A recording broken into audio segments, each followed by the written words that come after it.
I smell even worse on the outside.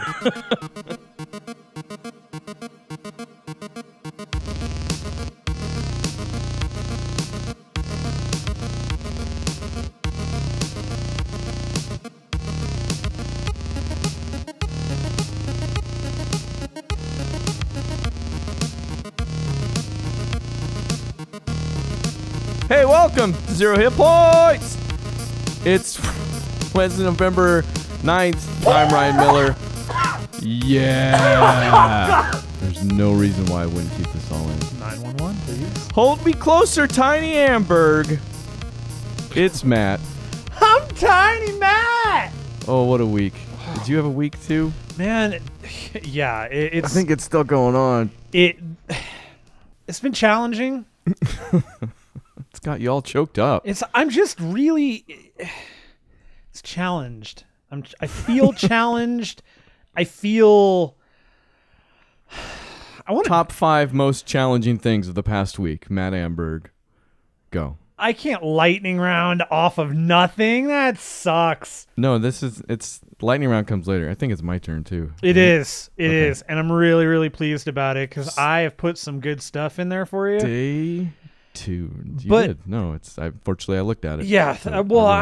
You're smarter than I am. Instead of trying to do it off the cuff and failing every time, you just succeed by knowing.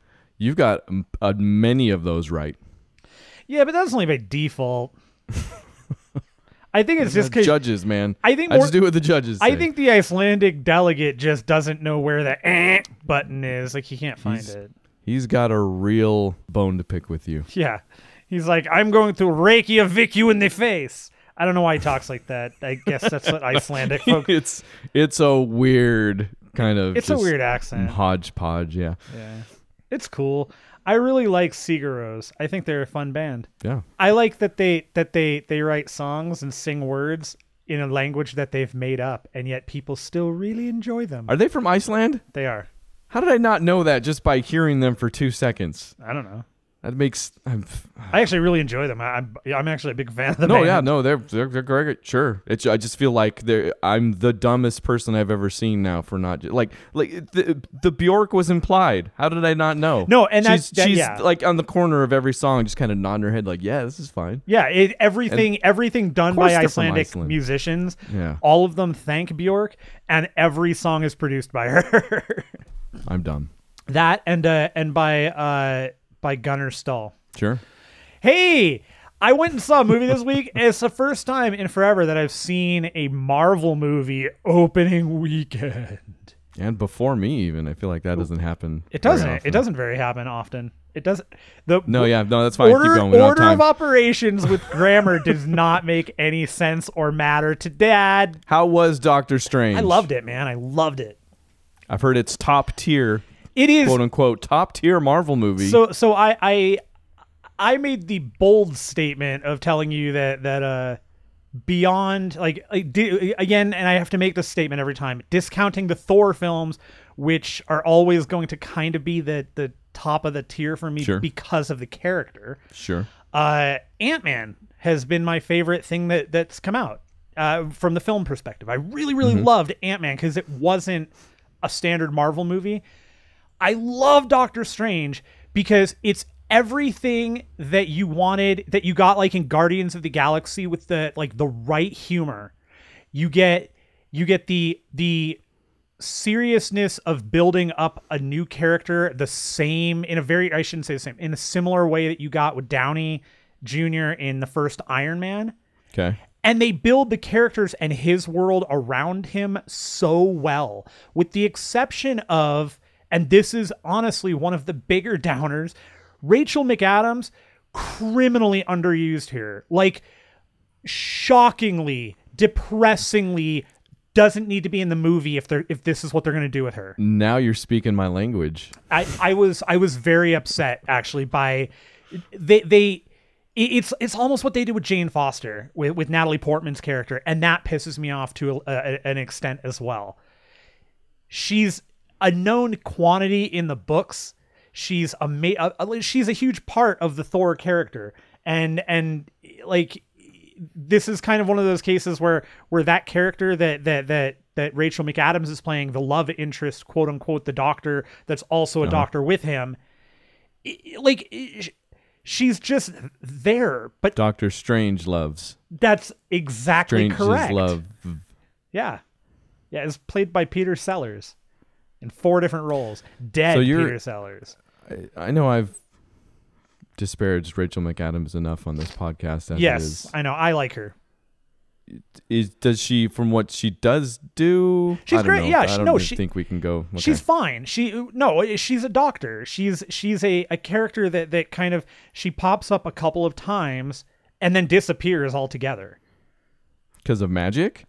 No, mostly because the cameras stopped following her. Oh. Yeah, movie magic maybe. Okay. Cumberbatch, great. Totally bought him as Strange. Loved it. I loved him. Tilda stole the show for me. She and I don't want to try and pronounce the dude's name because I am going to butcher it. But the guy who played Mordo also just freaking amazing. Okay. He is. What else has he been in? And I'll butcher his name for you. I can't remember off the top of my Okay. head. Cool. No, it's Dolph Lundgren. You know what? If Dolph Lundgren had played Baron Mordo, and he's not Baron Mordo yet, he's just Mordo.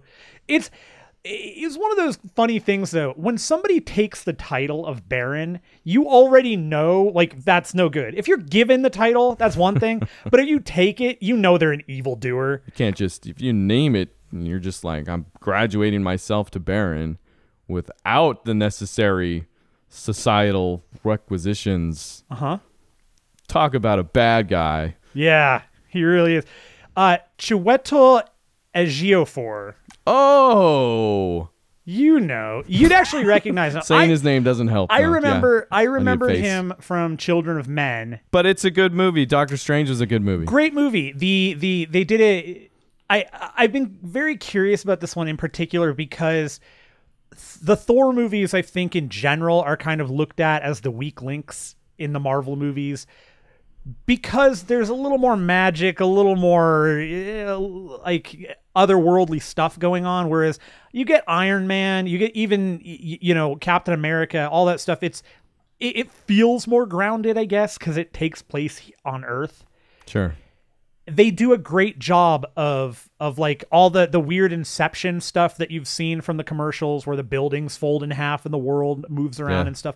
It's amazing. They did a phenomenal job working magic into the Marvel universe and making it viable.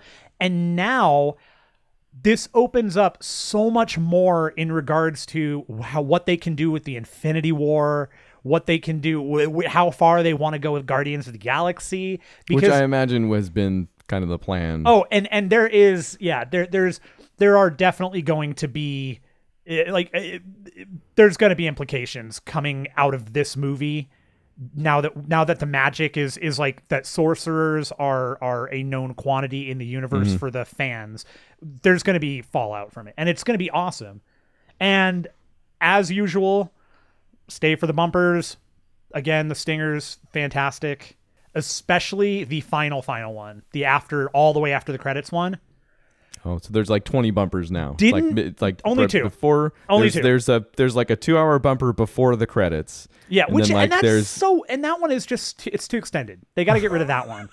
And then there's the one after like the fancy animated credits. Yep. Bumper. And then there's like the word credits, the words, just a bunch of words for people. And then there's another bumper. Correct. Get what you pay for. Super strong. Also saw it in 3 dimensions. Oh, that added everything to it. One of the better uses of 3D, actually. It was easily not the worst 3D I've seen. Probably my favorite 3D I've seen since probably Avatar. Just in the use. I'm not saying in the quality, like between this and Avatar, but the use of it, really cool. Like it's fun. When it happens, I just can't ever justify it. I got a group of guys that goes to midnight showings like all the time. Like we used to play poker together, blah, blah, blah. We've kind of fallen out, but this is still the thing that happens. So pretty much every comic book movie, at least, I'll get a text that's like, hey, midnight show tonight, who's up? And I'm like, yeah, I could do that. And then like 5 texts later, it's like, okay, 10 p.m. or whatever, 3D IMAX. And I'm like, come on. It's like the 3 upcharges I don't want to pay. Right. Like, just... And this was a case of, well, let's just put it this way. I didn't have a choice. If I had my choice...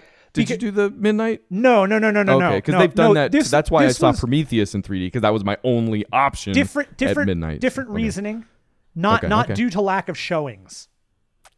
Gotcha. There were, much like your friends, I was dragged. Gotcha. Due to a lack of Ds. Yes, not the Ds that I wanted. Wait. You had to see the third one. Okay, cool. Yeah. All right. I like it. You're gonna like it. I think you are really gonna enjoy it. I want to see it. I might be able to. We'll get into this, but my in-laws are in town, and I'm thinking I could weasel the in-laws into a family movie night or something. Yeah, it's good. It's good. All right. There's I'll tell them you said so. There's the right amount of sarcastic and wry humor in it. It's good. I'm really pleased with how it came out personally. All right. Did you have anything to add to your week? No, everything else was... That doesn't sound very challenging. Literal misery, so okay. I'm going to... Just skip the challenging parts. Yeah. I like it. You know what? That sounds like a fantastic idea. Skip it. I'm going to go easy mode. In-laws are in town. And so there has been things that happen. One of them was actually a movie somehow. But there was... my wife's been setting stuff up. She likes to do... It kind of packs the schedule anytime we have visitors, which is cool. I end up doing stuff. So at one point she's like, hey, we're going to see Beauty and the Beast. So I was like, yeah. I love Ron Perlman. Let's go do it. Man, how cool would that be? They're just sit down and watch like, what, 2-3 full seasons of Beauty and the Beast? It's like my 10th favorite Disney movie. What? Like, Sure. Let's go. Why are we going towards the community college? Oh. So we get there, and I'm like, man, these guys are massively talented and did an amazing job.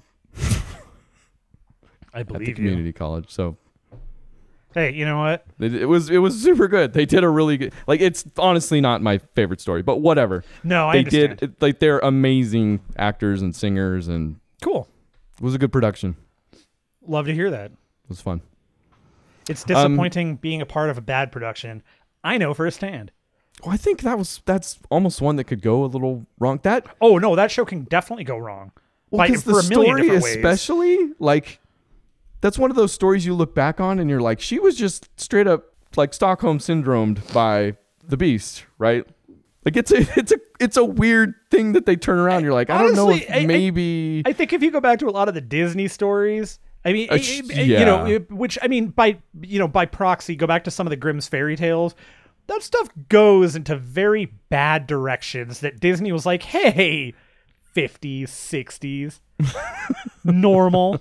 Let's update this with massive amounts of racism. Which, I mean, hey, if you can't add a little misogyny and racism into your 1960s animated features, I don't think you're working for Disney.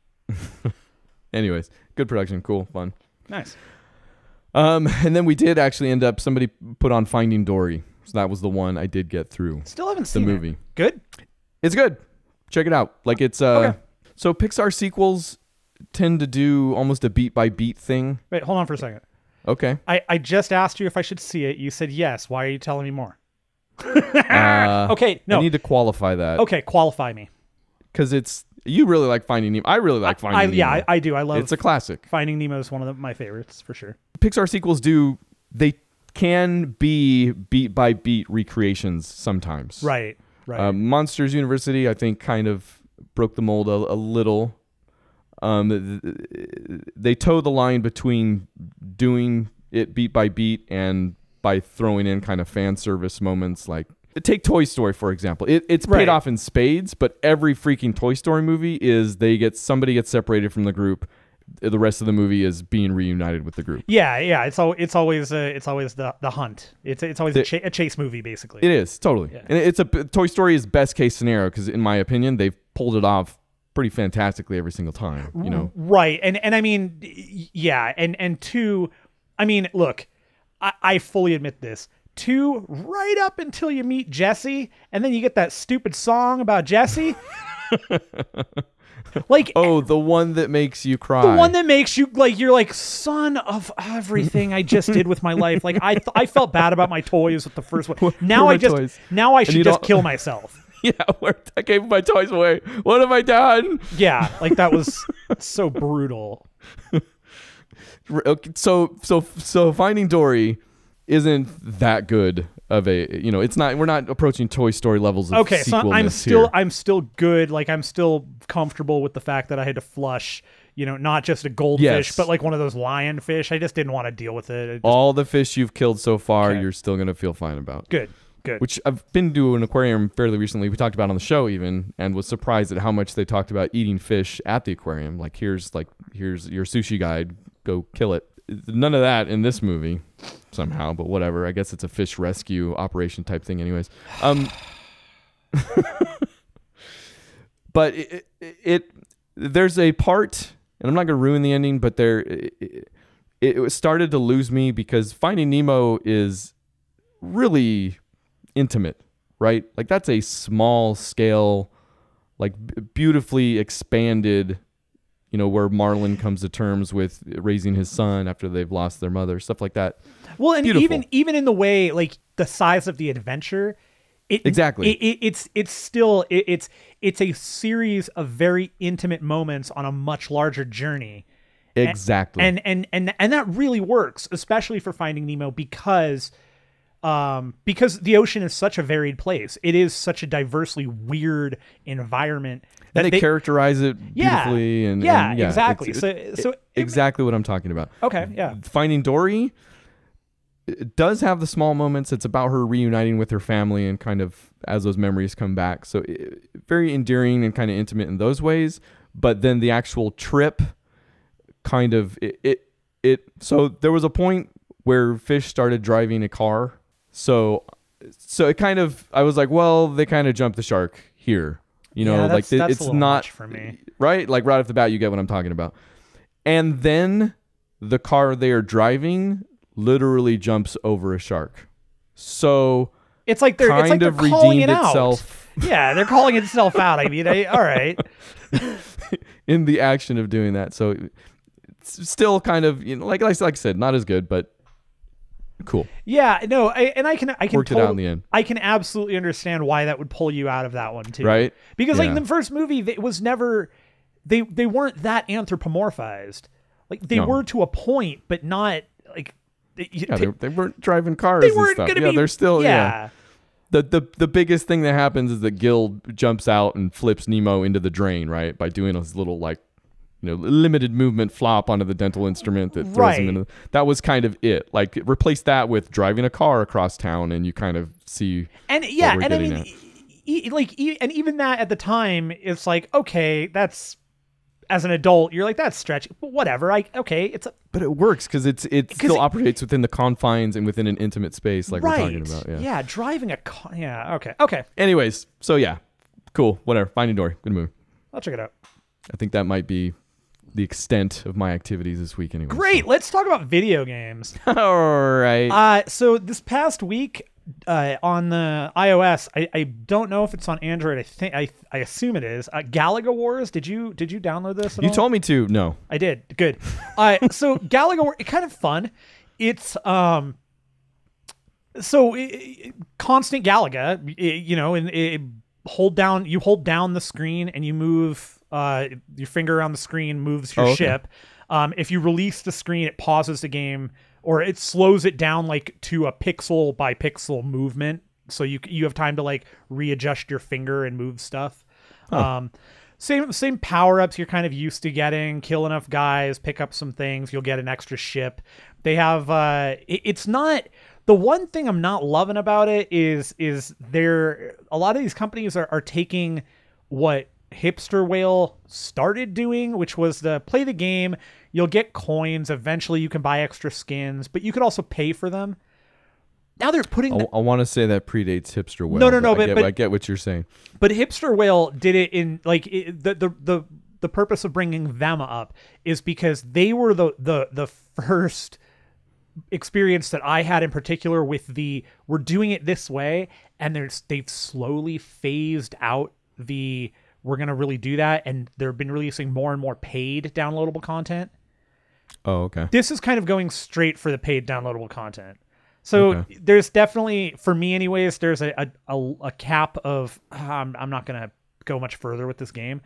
Well, yeah, so how much, but you get something out of it before you hit that wall. It's still, I like playing it anyways because it's Galaga, and it's that like, it's Galaga. I mean, is it gating your progression? Like, is there an RPG element that? No.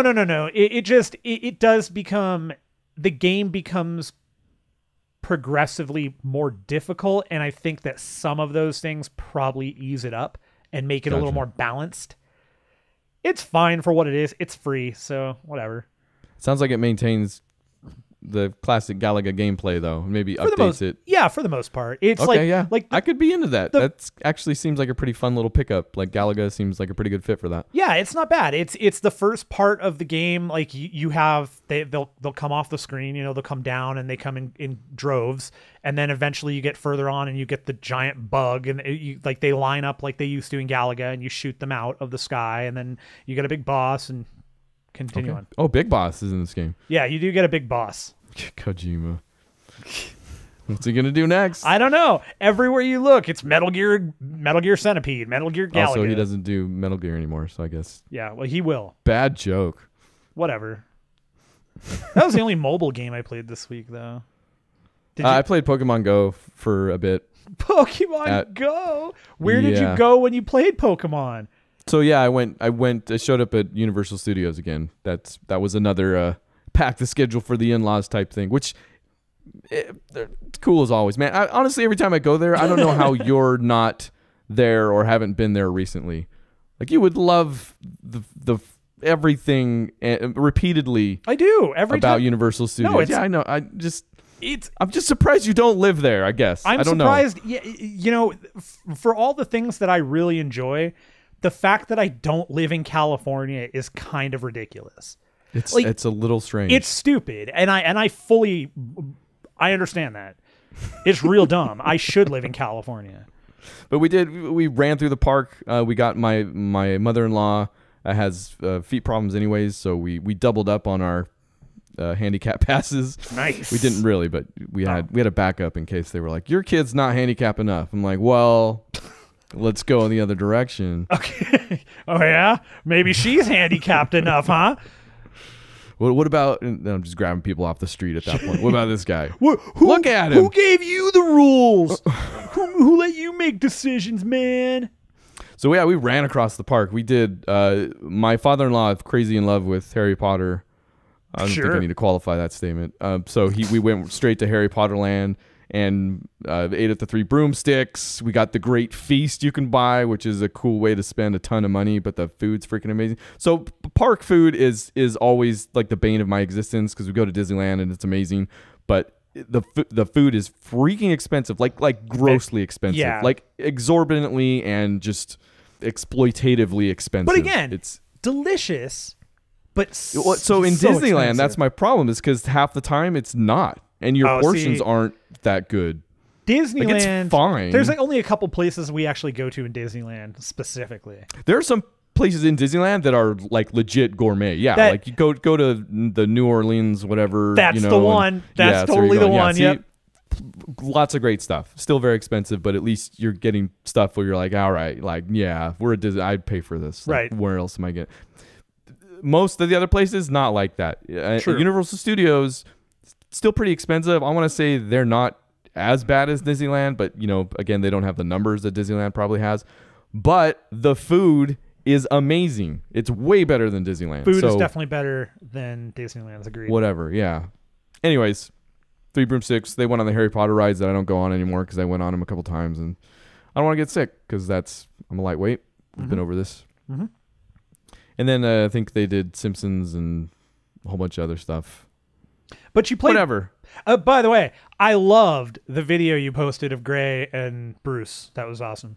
Yeah, he loves that's yeah. I've been trying to get a good video of him at the shark on the tram ride, which is the other thing they did, and they loved. They loved everything there. That was a good one. That was a good one. Yeah, like good. But yes, I did. I had Pokemon Go open for a lot of the time because I wanted to. Last time I was there, I got like 2 rare Pokemon that I never see. A Grimer, Slimer. Okay, and something else I can't remember. But yeah, so I loaded up on a bunch of Nidorinos. You got Grinder? Yes, Grinder. That's the Grinder Pokemon. That is if a you're Pokemon. Familiar with. Yeah, it's very pokey. So that was fine. I didn't actually experience any of these. I saw there was a bunch of like updates that have gone on. Apparently.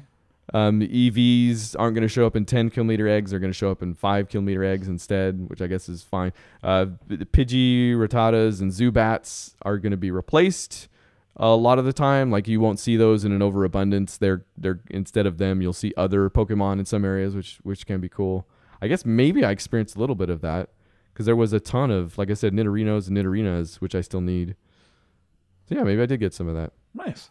I did not see a ton of Pidgeys and Rattatas. Actually, I don't think I saw any Rattatas, actually. I have deleted that game. All right. Let's just keep going. Another thing the update did, apparently, is people are angry because it makes it so you can't get Pokestops while driving or commuting. Yeah. I can see how that would be a bummer. They changed the, like, that's one of the things that like, for somebody like Beth, just pisses her off. That's something that immediately turned her off the game. I'm not doing it anymore. I would drive somewhere. She'd be in the passenger seat. She'd get her stuff. She didn't want to play it. Like it does seem weird, like especially in light of all of these other changes. Because look at all the updates. They're all in favor of stemming the tide of people leaving the game, right? And or getting new people to come or come back. And the only positive to this I get out of it, which I do see, is that it does limit, in theory, people driving and playing at the same time. Because I guess a lot of people do it because they're dumb. Yes. Sure. But whatever. All right. I don't know. Crash your car, play Pokemon, do whatever you need to do. It's America. That's pretty soon that's going to be the only audience they're courting. Like, drive and play. Like, what's the problem? It's a whole new style of driving. Can you get arrested? Who cares? Supposedly there are even more updates on the way. That tracker everybody wants is entered expanded beta. Like it's operating in a few more territories now. Still no word on when it's coming. And daily quests, I guess they've said, are going to be showing up. Yeah, they're going to try and update so you get more candies and eggs and nonsense. It's good for them. Fun. Pokemon, sure. Go to town. When are you going to reinstall the game? Probably never. What other games not on your mobile device did you play? I started playing Forza Horizon 3 this weekend. Noticed that. I am not. I've said this before. I'm not a huge racing game fan. It's not my thing. Burnout was always kind of the exception to the rule because of the crashing, which was the only aspect of the game I wanted to play. I didn't actually care about the racing. I am loving Horizon 3. Is it more about racing than... Yeah, totally. It's like maybe I'm just getting older or something, and it's just something that I'm really enjoying. I don't know. It plays in a very similar way to Fast and Furious Forza Horizon. Right, sure. Or Forza Horizon 2, as everybody else knows. Yeah, well, same game. It's the same game, just prettier in a different spot, new cars. You know, I mean, I'm sure there are differences in more depth than I am picking up because I'm not a yearly subscriber to this franchise. But I enjoyed that in a limited amount. And this I'm just liking way more. I don't know if it's how varied it is. I don't know if it's because it's a more full-fledged game, whereas the Forza and Fury Horizon game was kind of a limited, it was a pretty trimmed down version of the game. It was really more of a demo for Horizon 2 than anything. Yeah, which I totally enjoyed as well, though. Yeah, I didn't necessarily want more of it. Like, it didn't work if they were trying to be like, now you want Forza Horizon 2, right? Which they actually, that's exactly what they did want. That's exactly what they did. That was the splash screen that came up when you finished the game, I think. Yeah, didn't necessarily work in that way, but Yeah. Forza, I'm with you. Like, I got to pick up a racing game every now and then because I do enjoy them, especially when they're done right. And I don't know what the deal is. Like, I don't know why this one was the one, but it looked like fun. And I think actually a lot of this goes out, shout out to Rabies. Rabies was talking about all of like the weird things that the drivatars of people that I know that she knows are doing to her character. The driving avatars. You mean the avatars for drivers? Yeah, I do. And I don't know. So I picked it up and it's just been fun. The whole Australian outback and coast and everything was beautiful. The cars, like I said, varied. You get lots of options. Really enjoying some of the head-to-head racing. I've been just doing that left and right, especially against like avatar or drivatars, not avatars. How stupid! How kind of an dumb. Idiot would say avatar? You're fired. Like, what is this? James Cameron? Hey, what's up, Sam Worthington or whoever was in that movie? Yeah, your status said you were racing a helicopter the other day. Or that something happens. Like that. Sometimes you race a helicopter. What of it? Sure. That's actually the opening race. Oh, okay. That's like the very first thing you do. How many hours into it are you? 5, 6. Okay. Yeah, this is fun. I just got to the point where I unlocked the ability to the online stuff. So hurry up. Oh, you need to do stuff for that. Yeah, you actually have to play the game a little bit. You have to play and I don't know if it's, I assume it's level gated. And if it's level gated, then it's just, there are players that I'm sure are 100% better than me that could do it way quicker. I'm not. Well, that's fine. I have nothing against that. I'm just curious because the online stuff is part of the stuff I'm looking forward to. Yeah, I'm totally looking forward to driving around and getting into a convoy with all of you, with like a whole bunch of people, and then blaring the song Convoy. Can you do that in the game? I don't know if it's in the game, but I have it, so I'll do it in real life. Okay, all right. As long as it's done, it'll be done.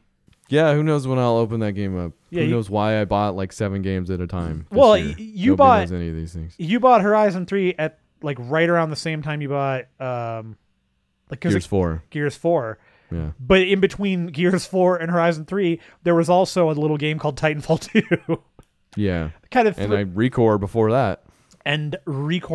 So. Other and than Call of Duty Infinite Warfare got here a couple days ago. So after Horizon 3, I did play a bunch of Titanfall 2. TF2. TF2. Go ahead. Yeah, T2 as they like to call it. Again, just I don't know. Who TF2. was it? No, there was a T2. Somebody was did actually call their thing T2. That's what it was. Train Which spotting. again, yeah, and every time I think about it, I'm like, man, how cool would it be to see Arnold Schwarzenegger as a heroin junkie?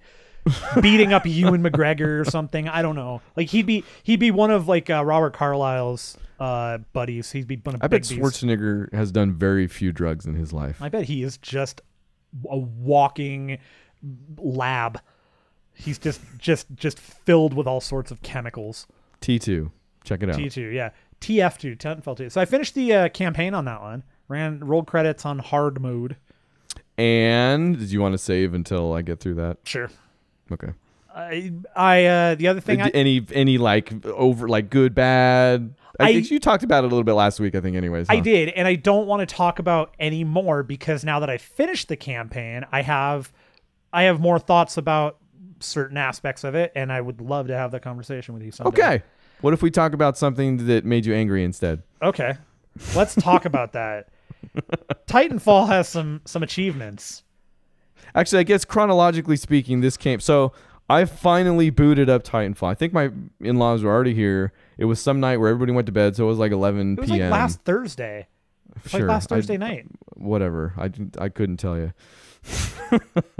This is the night before your thing.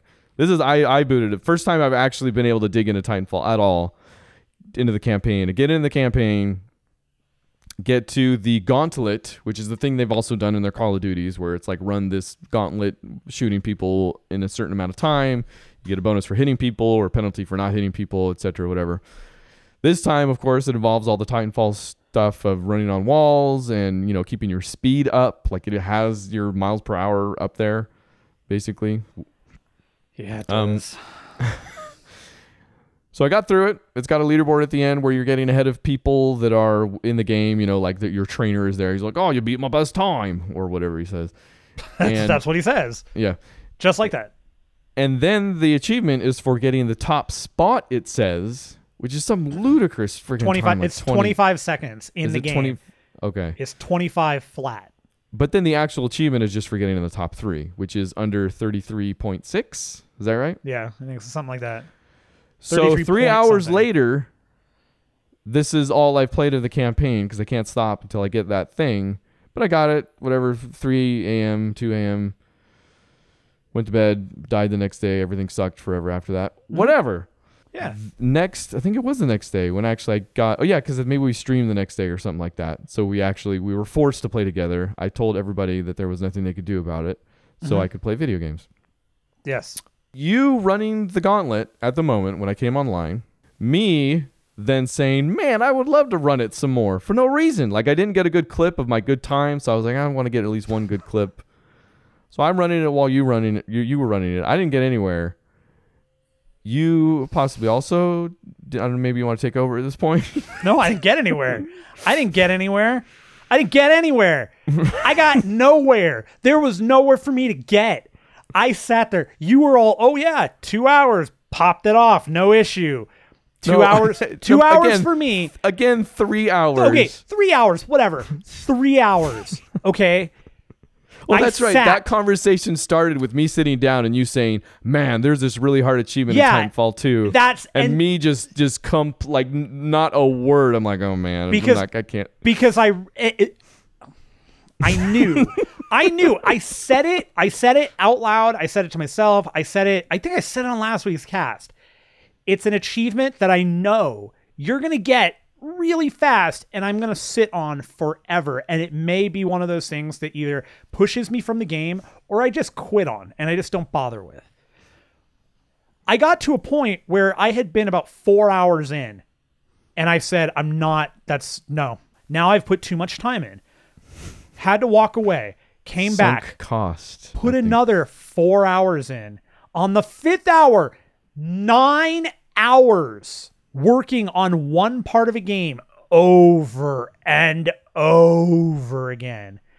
I finally get the time with like a 1/10 of a second left. Yeah, what was your final? 33, it was 33.55 or something, like, or a 1/5 of a second. 5.9. Yeah, it was something like really stupidly close. And that kind of achievement, like, I want to get them, but it really was pushing me from the game. I finally picked it back up yesterday to go through, get one of my last 3 achievements, and I got it. And now I have to decide if I'm going to go through the other 2, and one of them I'm almost certain I'm not bothering with, which is the master achievement. I tried on the first level, and that was brutal and brutally not fun. I've heard it's a real bummer because all of a sudden it turns into, like, you can't wall run because the enemy accuracy and damage is so high that if you're out in the open for too long, you're just dead. Yeah, so all of the increased mobility stuff is like null and void. So it basically just turns into a cover shooter, which is a bad one because you can't actually take cover other than standing behind a wall and peeking out every now and then. Yeah, I have started the campaign on that difficulty, and I've only gotten through maybe the first checkpoint, so I don't know. I haven't hit any walls yet, but I could see that really sucking. I am up to the point where I got to the Titan when he's like, when you first get to him. Yeah, I think that's where I'm at. Lastimosa. I think it was the next part I went through and I was like, yeah, this is not. Yeah, we'll see. Yeah, and with the gauntlet, I was actually with you for a couple hours doing that because I wanted to get a good clip of it as well. Yeah, just because I was having fun with it, though, actually. Yeah, you were having fun with it while I'm seething on the other end. Like, yes, I was so angry that entire time. Interesting contrast, yes. Like, it was just constant swears. Also, now this is unrelated to that. Just another little tidbit of information in regards to Titanfall. This kind of cracked me up. Titanfall 2 has its own Twitter account. Respawn, the developers of Titanfall, have their own Twitter account. And never the twain shall meet. Yeah, I didn't know that. I guess Respawn does not run the Titanfall 2 account. Apparently not. We just found this out, as did everybody else, because the Titanfall 2 account went ahead and posted a fairly inflammatory post kind of calling out some of the negative aspects of Infinite Warfare in comparison to Titanfall and saying you really only have one choice. You know, I think it was comparing two reviews. I don't know if it was from the same reviewer or not, but the tweet itself says, quote, one is, quote, mostly slow and plodding, while the other is, quote, frantic precision. While the other's frantic precision is electrifying. - you decide. So right. Very obviously pitting it directly against Infinite Warfare, right, and some bad review of it out there. And so it was nice to see the Respawn guys came out and they didn't badmouth the Titanfall account. They just said the official account for Respawn is here. Our voice is here. We don't want to bag on other developers. Ostensibly, it's paraphrased, but we have nothing but respect and love for our fellow devs, which probably more fellow than others, considering it's where they used to work. Yeah, I'm sure they know a ton of the people there. Yeah. Like that's just stupid. Whoever ran that Titanfall social media account, man. I mean, it's to be expected with whoever ran it to begin with. The follow up from Respawn is great. It's real nice. Nice class. Yeah, nice class, man. Hey, you guys are cool. Nice class.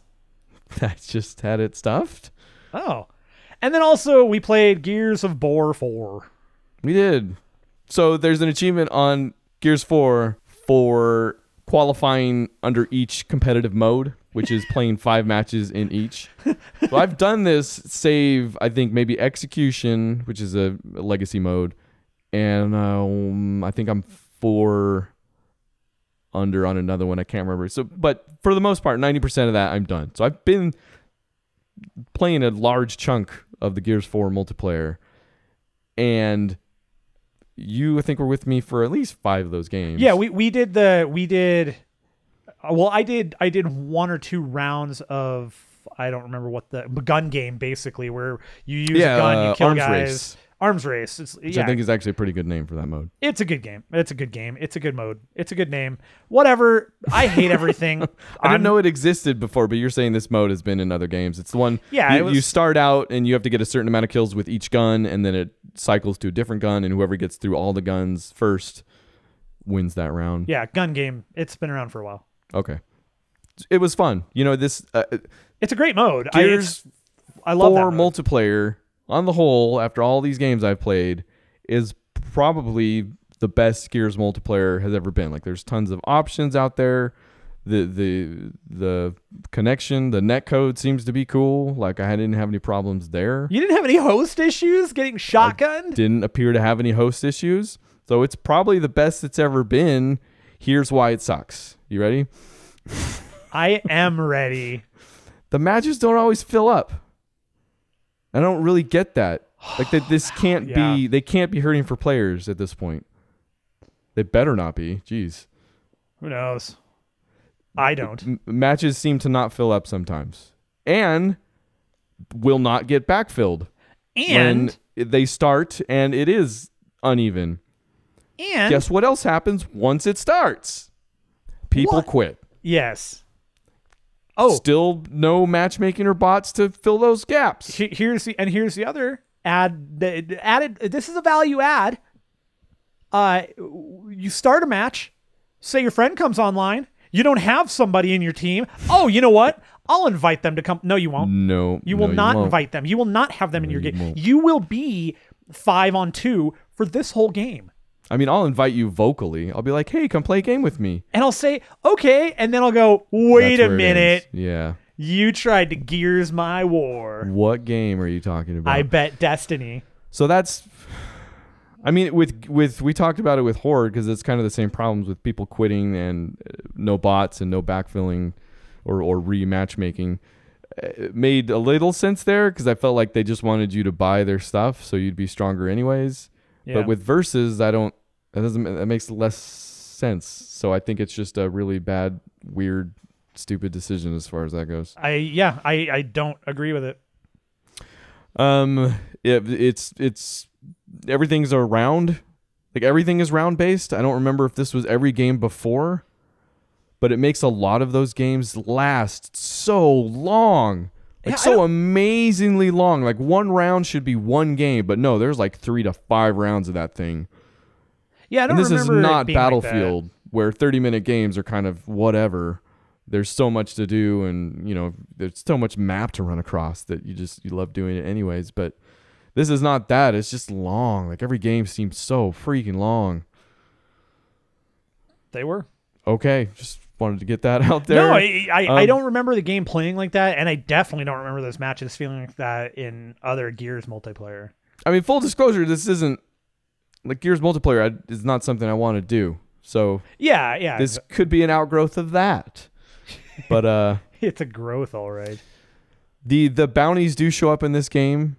Which are they're cards that you get that you set as a task, and then once you complete that task, you get an XP bonus that goes to your player level, not your class level. There's actually no classes in versus multiplayer, so I guess that doesn't matter anyways. But I've come to a conclusion on these bounties, wherever they exist in this whole entire game, they're freaking useless, man. Yeah. They're absolutely useless. Like, they give you something to do, something to shoot for, but upon completion, they are useless. Yeah, you're not getting nearly enough XP out of them. You're not getting anything. You get 700 XP for some of them in a game where level 100 is like a zillion XP. I don't know what it is, but it's functionally a zillion XP. Yeah. Like, what the heck? And you can't switch them out mid-game. So on these games that last 30 to 45 minutes a pop because they're round-based and stupid, you complete the bounty in the first 2 minutes of the first round. Well, then quit. You can't switch them out. Yeah, I guess these are all ranked, I think, or whatever the term is now, because the achievement is for placing in each. Yeah. You play 5 placement matches, which, by the way, you're talking to the proud new owner of there's 7 modes, I think. 7 new bronze medals. Nice. Right here. Yeah. I bet I will outdo you with all bronze medals. Also. I don't know if you can. I will unbronze. I will get lower than bronze. I will get a paper certificate. No medal. Yeah. That just says, please, maybe not this game. Yeah. Anymore. Yeah. I'll get a participation ribbon that says can't play. I'll try to play. It's gating me from participate in another game. Maybe. Yeah. That's what it says. Yeah. Well, so this is the weird thing about that though. I don't think I'm horrible at Gears of War multiplayer as much as I don't like it. And in these games, I'm still top 3 of the scorers, because it's still, you get points or whatever. And I don't know how I was managing that at any point. So how, if you're top 3 on these things, number one, I didn't win a single arms race. Nope. Not when I was there either. I've lost the majority of these because it's putting me in the bronze tier every single time. It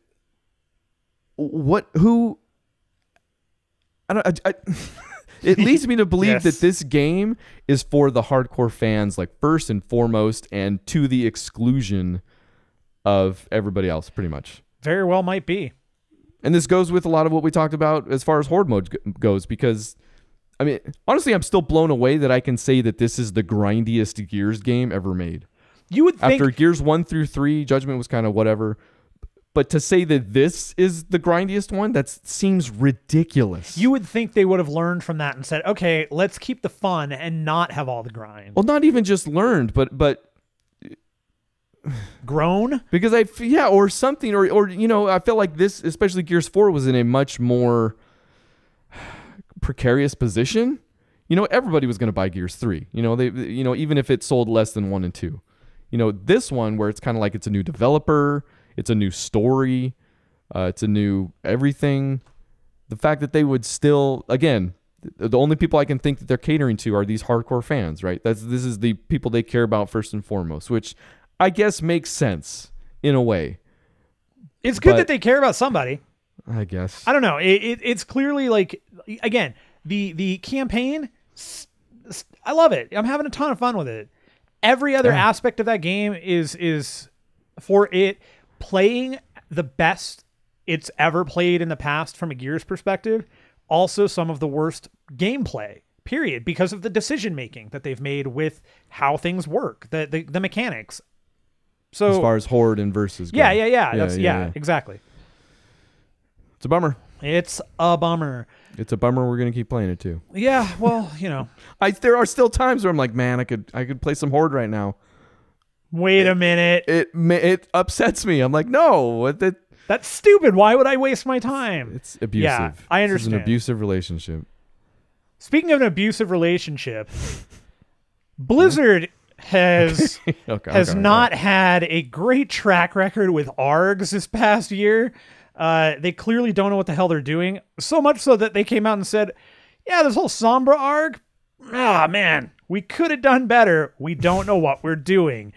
BlizzCon was this past weekend, and so lots of Overwatch news. The most anticipated piece of news was the culmination of the Sombra ARG with the release of the Infiltration animated short introducing Sombra to us all. She is currently playable in PTR. She is currently being lambasted by people who have not played her but are just reading what her powers are and saying that she's OP. So that's fun. You seem concerned about that when you were in that camp, but you've played her now, right? I haven't played her. I was concerned because I read the things, but I also was waiting to see how they were used. And now that I've seen how they work, my concern is my concern isn't that she's OP.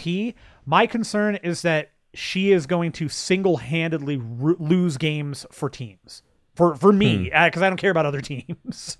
Sure. No, because they're the worst. She is, yes. Other teams are stupid and not worth my time. She looks like a lot of fun. Her tool set is very interesting. It's very much so based around the concept of hacking. She has she has the ability to go invisible, but she can't take damage. She can't give damage while she's invisible. If she takes damage or tries to do damage, she immediately becomes visible. She has a translocator that she can throw and teleport immediately to. So you can toss. Is that what that was? Okay, I've only watched the short, so I didn't. Yeah, you can toss it in midair and teleport to where it is. So that's cool. You don't have to wait for it to stop. And in some cases, what I think you could do is drop the beacon, go invisible, rush in, do your ult, translocate back, and get away from everybody. That's cool. Again, that's another really cool thing they figured out that can be used in a bunch of different ways. Yeah. The other thing, she has the ability to hack certain all the characters, and it takes away. It can block out their everything but their primary attacks, basically. So for Reinhardt, for example, if she gets behind him, she can disable his ability to shield. But she has to she can't hack through his shield. She has to be behind him. She has to be able to see him. If, say, Bastion is in turret mode and she hacks him, he'll be forced into configuration mode or whatever, the standing mode. Oh, nice. If she hacks a turret, the turret will actually drop for about 10 seconds. She can hack some characters out of their ults, but not all of them. It's pretty interesting. And her ult is an AoE line of sight ult. So kind of think like Diva, but she hacks everybody. So I'm hoping. Oh, and it does the thing, like it drops everything but their primary. It will, to yeah. everybody? So if Reinhardt is in her like right in front of her and he's got his shield up, she can't hack him with the normal hack button, but she can ult and it will take his shield down. Huh, that's interesting. Yeah, okay, I can see why people might be concerned. Like, but how is? It's no different than. See, this is the thing. People are concerned about that. It is no different than any other ult. It's no different than. No, Reinhardt. And I'm on the side that I trust Blizzard. Like, I'm pretty sure they have troubleshot this thing pretty extensively. Probably. I mean, there's going to be things. There will be tweaks, but and they're already. I bet they are already not talking the end about of the world. Yeah, they are already talking about certain changes and how long things work and all that. My only question with her ult, and the thing I haven't seen yet, is if it truly is. It does say it's line of sight. But is it line of sight the same way Diva's ult is, where even the smallest piece of geometry you can hide behind, and if you can cover yourself completely by it, you will not be damaged? If that's the case, awesome. I am down with it. If it's not the goes case, through walls, which it technically should. Well, right? You'd think, but line of sight. So if you can't see the character line of sight, then in theory they should be blocked out the same way Diva's ult works. I'm assuming that's how it will work because every other ult kind of works that way. You said she's in PTR right now. She is in PTR right now. Yeah, she's totally playable. One of the interesting things about her invis, this is also kind of fascinating. Widowmaker, her ult finally is a hard counter to something. Widowmaker ults, Sullenberg can be seen. The sonic arrow that Hanzo has, as long as she is in line of sight, she can be seen. It will not display her behind walls, I don't think. Some of the ults that are not impacted by her like hacking and her invisibility are soldiers. Soldier can see through the invisibility. And there was somebody else other than Widowmaker as well. I don't know.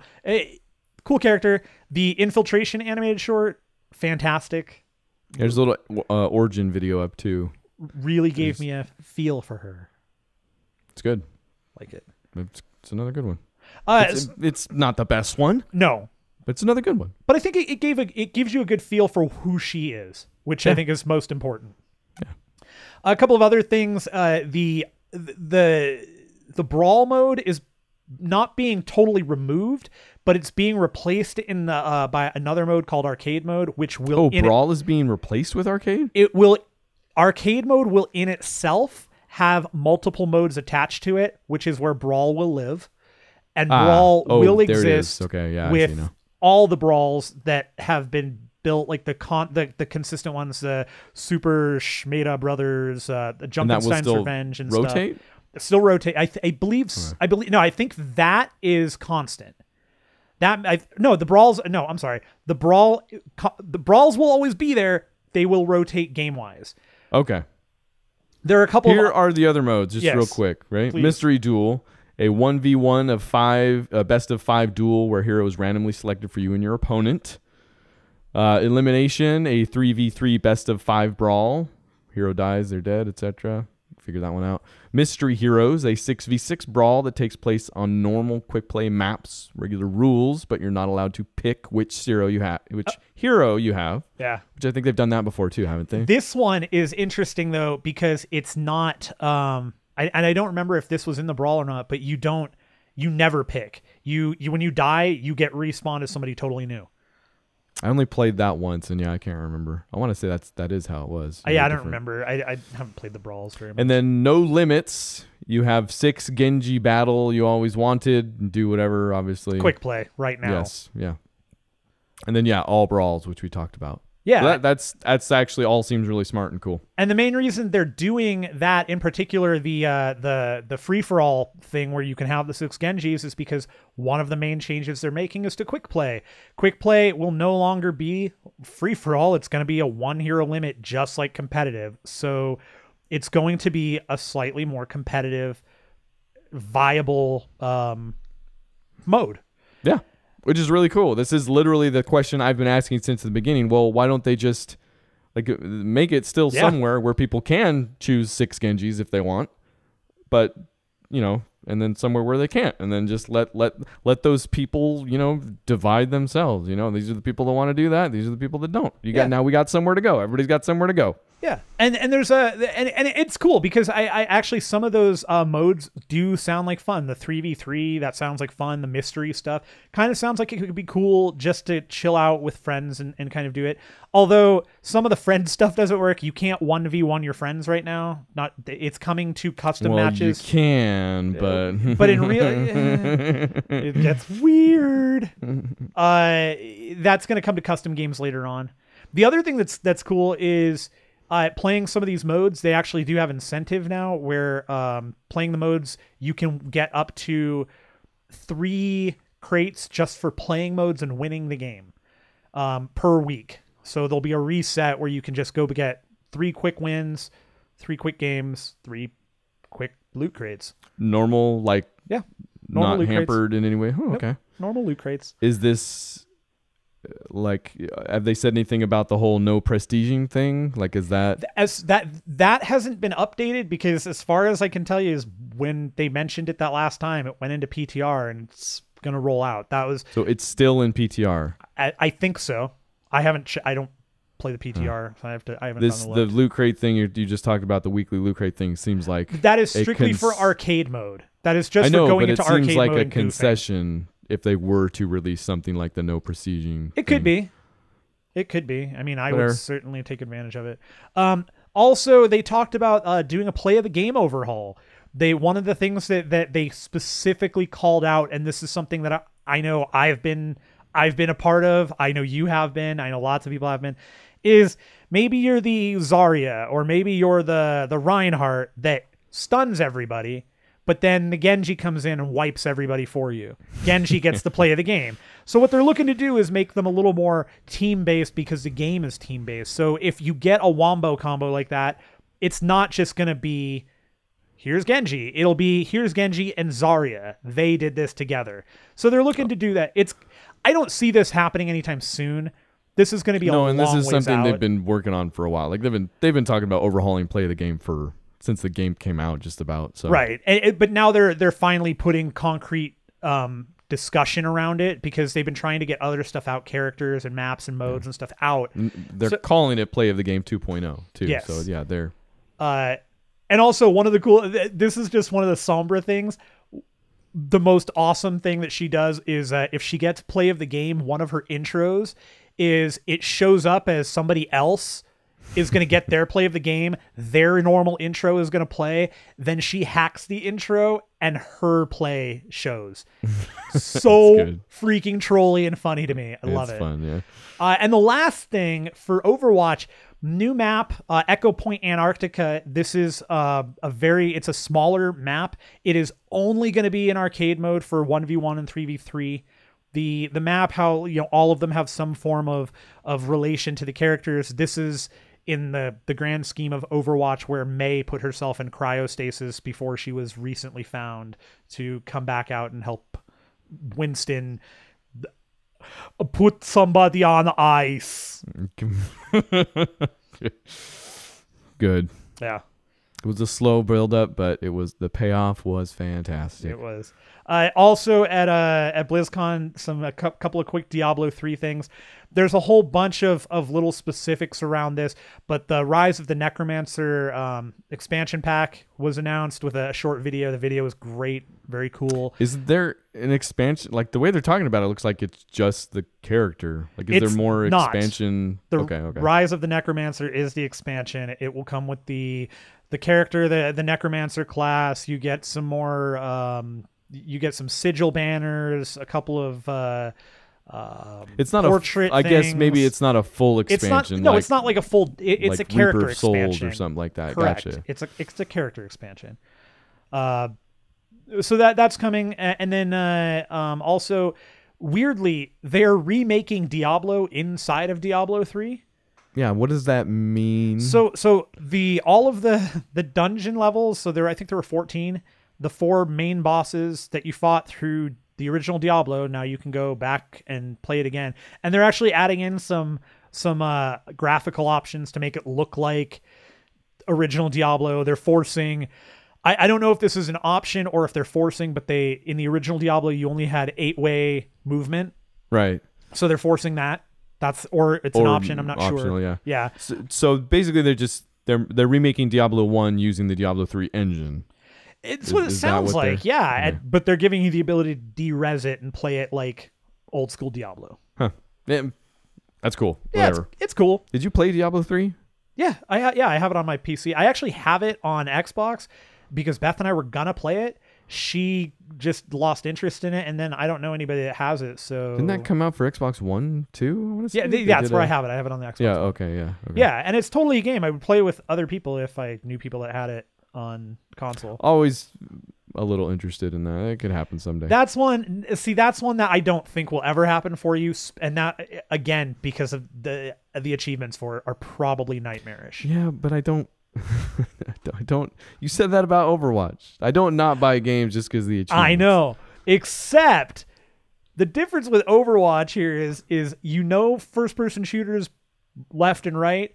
And that was one where you were like, all right, that was almost like a Destiny one for you. You still sit down and your entire purpose is not to enjoy the game. It's to get the achievements. And then if I enjoy it while I get them, fine. Okay, now you're blatantly wrong, but that's okay. I don't think so. That's what it says on your 0 hit points bio. Doesn't enjoy games, only plays them for achievements. Do you really need to be out of here in a couple minutes? supposed to be. Okay, so It's Mass not gonna Effect happen. Andromeda was the other thing that a whole bunch of stuff dropped about. There was a cinematic reveal trailer, which It was is really fantastic. nice. Yeah, really nice. Not surprising, really. And then there's an Andromeda Initiative video, which kind of just explains, I guess this is where the title is coming from. There's something called the Andromeda Initiative, and it sounds like it's some sort of... Oh, you didn't watch the videos? No, I did. Oh. But they don't give you... It's some sort of cryostasis travel initiative. It's an arc. They're arcs.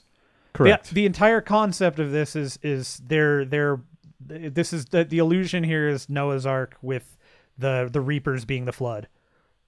Oh, okay. That part I didn't gather. That's what I'm getting out of it, because they keep referring to them as arcs, and but I didn't know that it was because everything behind them was dying. Yeah, well, it's not that it's necessarily dying. They're sending all of these life forms to the Andromeda galaxy to find a new place if the Milky Way is nuked by Reapers.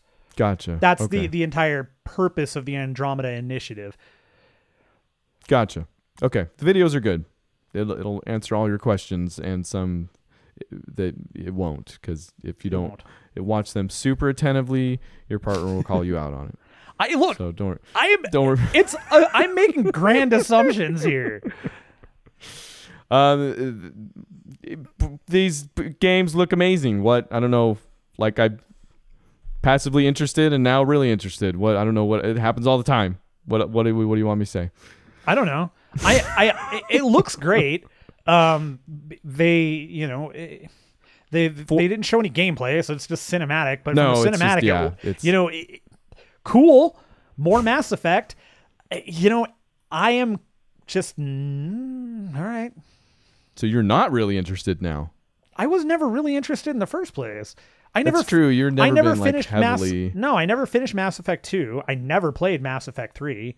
Well, you can now because they're backwards compatible. Oh, it might be the driving impetus. But again, see, I'd have to go back and replay Mass Effect 2 from the beginning. And I remember the time investment that I put in just to get where I was. And I don't want to do that. Yeah, it's always the time with these games for me too. Yeah. Yeah. But I mean, it's on the list now that they are backwards compatible. Like, I've kind of been waiting for this anyways. I need to do a second playthrough of Mass Effect 2 is basically where I'm at. So fair enough. So yeah, that's the perfect time for this to come out now that I have 7 games that I brand new that I haven't played. The 4-player multiplayer was confirmed for Andromeda. Yeah, it doesn't say whether it's competitive or co-op. I'm guessing because it's strictly 4-player that it's co-op. I didn't play any of the multiplayer for other Mass Effect, which I think was just I think 3 was the only one that had it. Yeah. So it was confirmed. It's on all of the box art. It's on the is that where this is coming from? So they have actually talked about it. It's on the description pages. It's on every description page. So it's confirmed. They just haven't talked about what it is. EA also has said Blake Jorgensen. Good old Blake. EA CFO. He said in so many words that if delaying Mass Effect makes it a better game, they'll do it. If they have to delay it, they will, to make it a better game. Thanks for telling me that. Thanks for listening, basically. Yeah, he's placating us in particular, which is cool. Like, it's novel that people are listening to us. Especially Blake Jorgensen, EA CFO. I like it when the viewers are paying attention. It's very cool. They also announced Delectors and Deluxe. It's delectable. Deluxe and Collector's editions. It's all the same shenanigans you're expecting. However, the Collector's edition for $199. All the same, yeah. Comes with a remote control. What is it called? A Nomad. It's no longer called the Mako. It's called a Nomad. It's got a camera built into it, and it's a remote control. And there's a camera in there, really? There's a built-in camera, yeah. Come on. Build quality looks, in this photo anyways, looks all right. I just want to know how close are we to, the game not mattering? Like, how close are we to people walking in the store and being like, oh, I want the remote control car. And they just, point them at, here you go. And they'll be like, it comes with Mass Effect, but there's your car. And they say, oh. And then Elijah Wood goes, wait, you have to use your hands? That's a baby's toy. So these collector's editions have to be selling because they keep doing the crazy stuff like this, right? Like the ones where there's either no risk, like because they've got a contract with somebody that's kind of just like whatever, or I don't know, where people are buying a ton of. Or the profit margin is so, like, these things are so crappy that it's impossible for them not to make money. Like to lose money on. Yeah, maybe. Yeah. Like I remember a few. I mean, gosh, 7 years ago now or whatever. One of the Call of Duties, the hardened edition or whatever it was, that came with. I think it came with a remote control car. Oh yeah, I think you're right. One of them did. I remember one of the Black Ops came with like a fridge or something. Right. Which I mean, I'll be honest with you. That's probably the one that I would have purchased if it was for any other game. Because food. If it was for Fallout 4, you would own that thing right now. Do you know that they've got one up on the on their site, on Bethesda's site? They're selling a mini fridge that looks like the Nuka-Cola machines. It's like that's exactly what I was talking about. It's like $150. No, because I just don't have that kind of, like, for that in particular. I don't have. I mentioned it to Beth. I've told her to get it for me for Christmas. I'm going to tell you again. Food goes in a fridge. I know. It's literally just for putting food into. Which is like my favorite thing. And then you can eat it later. I know. Whatever. Just get, I guess, remote control car. It's interesting though, the because you talk about the question behind what is the profit margin on collector's editions? How well do they sell? Well, Watch Dogs 2 is an interesting example of not even a collector's edition, but a pre-order in general that's not doing well. I don't know. Solid. I don't know if they're related, but my point here is pre-ordering is bad. Don't do it. I think the message is getting across. This is fine. If pre-orders for Watch Dogs 2 are less than expected, which is what Ubisoft said in their earnings call, I think is what it was, where this came out, right? Yeah. That's fine, because pre-orders for Watch Dogs 1 were way more than they expected, and it turns out probably way more than they should have been. So it's got to all even out. Like, people were like, okay. I like it. Yeah, right? This is karmic pre-order. Also, the season pass has been detailed. You can look that up if you want to. No, but I want to get your opinion on this last thing. Okay, give it to me. Xbox One preview program has been renamed the Xbox Insider program, and is now available to everybody. Mm-hmm. You're a Diamond member. What do you think about this? I am. You're right. I am an Xbox Live Diamond member. I have my card to prove it. There was a point when this is a lot like the day Costco decided you just have to pay $50 and anybody can be a member here. Like, do you remember Costco used to only be for businesses? Like, you had to have a business license. I don't remember that, actually. Is that for real? When Costco first started, you had to have a business license or something of that nature, or be related to somebody who did.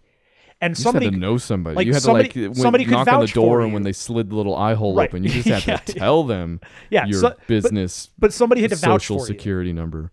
Somebody had to vouch for you.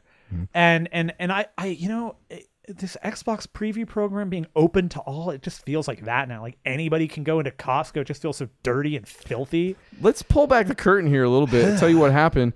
Basically, enough people signed up that they were like, we can make money off of these people somehow if we do something like more involved with it. So, because they're moving everybody does the preview program because they want the new OS right when it comes out, which is the best way that our party chats get screwed up. It's totally we've proven repeatedly that as people who try to stream for the audiences, that being in the preview program, especially if it's just one of us, really the best way to go. Really the best way to go. Yeah, solid. And so basically, because I think that part is now off. Like, it's called a beta program, or it's part of the Xbox Insider program if you're participating in the betas or whatever. Basically, everybody else that's included, because now everybody can come in. It's just another club. Like, they've found a way that while it's hot and while people want in, get everybody in, and then just do it. Guess what? If you buy 2 games, you get one at half price. Now it's just another way to shove those deals at you. So. There you go. That's what's really going on. Hey. Yeah. Let's wrap this up. All right, gotta go. it is time for the lightning round. Ryan Miller, you are in the hot seat for the lightning round. 30 seconds on the clock. We don't have a clock. We've never had 30 seconds. Here we go. Cruisin' returns to arcades with Cruisin' Blast. What's an arcade? Shadow of the Tomb Raider, the new Tomb Raider title, leaks via Subway laptop. Maybe the most shocking thing that's ever happened on a Subway. Battlefield developers open studio The Outsiders and announce Viking horror game Project White.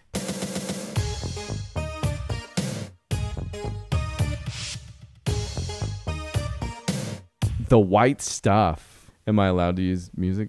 Yeah, you did. You won. All right. There are games coming up. Are you ready? Okay. 1, 2, 3, go. Today, Far Cry Blood Dragon is free on PC. I already paid for it and just played it recently. It's worth getting for that price. Also, Grand Theft Auto has done a new update to the biker update, which is a new update. It's a new adversary mode. That's all I know. And Tron light bikes. Yeah, it's called the new adversary mode is called Deadline mode, and it is light. It's light cycles from Tron. You're shoved in a 1v3, so 4 players in toto for all of those who are math defective. Okay. And you are in motorcycles that have light trails and cut people off. They explode. Good times. Great oldies. Okay. Tomorrow, the PS Pro comes out, and I guess there's like 44 games on that list that are supported as far as the Pro features go with HDR and 4K-ness things. Yeah. Dishonored 2 is on there. Battlefield 1 is on there. What else? Battlezone is there. Call of Duty Black Ops, Infinite Warfare, Mankind Divided, Elder Scrolls, the Skyrim special editions in there. The Hitman games being upscaled. Middle Earth, Shadow of Mordor. There's just a ton of games. The info is out there if you want it. I don't. I didn't. Dishonored 2 is out on the 11th. Yeah, Dishonored 2. And 15th. Assassin's Creed Ezio Collection and Watch Dogs 2. I don't even know if is that a week? What is today? The 9th? Sure, that works out. Sure. So definitely buy all of those games. Go to the website, 0HITPOINTS.com. That's where things happen and people are. There's not a Monday video. There's not a Friday video. There's definitely a Thursday video, as we will stream again and then put it up on the internet for you. Hey, you know, we make a lot of jokes. A lot of dumb, stupid jokes. I don't know that we make jokes. We say a lot of things that are stupid. Have a good day.